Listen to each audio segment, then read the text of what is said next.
sa'yo. Ang una mong dapat gawin ay ang magpatawad. Ang pagpapatawad ay siyang makakapagbigay sa atin ng totoong kapayapaan, saya at kalayaan upang muling magtiwala, magmahal at magpatuloy upang harapin ang buhay ng may positibong pananaw. Ano ang sinabi ng ating Panginoon tungkol sa pagpapatawad?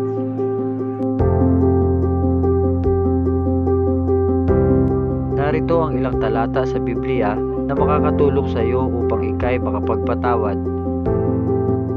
Ito ay nasusulat sa Isaiah 43 verse 18. Ito ang sabi niya, ilibing mo na sa limot at huwag nang alalahanin ang mga nangyari noong unang panahon.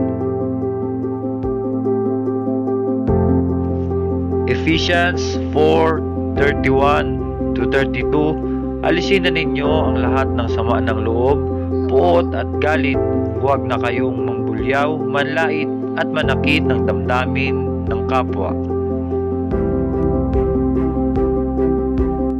Sa halip, maging mabait tayo at maawain. Magpatawad kayo sa isa't isa tulad ng pagpapatawad sa inyo ng Diyos dahil kay Kristo. Naway ang bidyong ito ay nakapagdulot sa inyo ng inspirasyon, kaalaman, pag-ibig at pag-asa at upang muling ipagpatuloy ang buhay kasama ng ating Panginoon. Naway pagkaloob ng Diyos Ama at Panginoong Hesukristo sa lahat ng mga kapatid ang kapayapaan at ang pag-ibig na kalakip ng pananampalataya.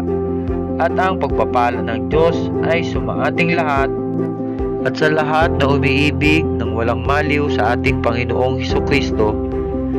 Lagi po nating iisipin na sa kabila ng lahat ng ating pinagdaraan ng sakit, lagi po nating ipagkatiwala ito sa ating Panginoon. At anuman ang mangyari, kanyang pangako sa Hebrews 13:5, hindi kita iiwan ni pababayaan man.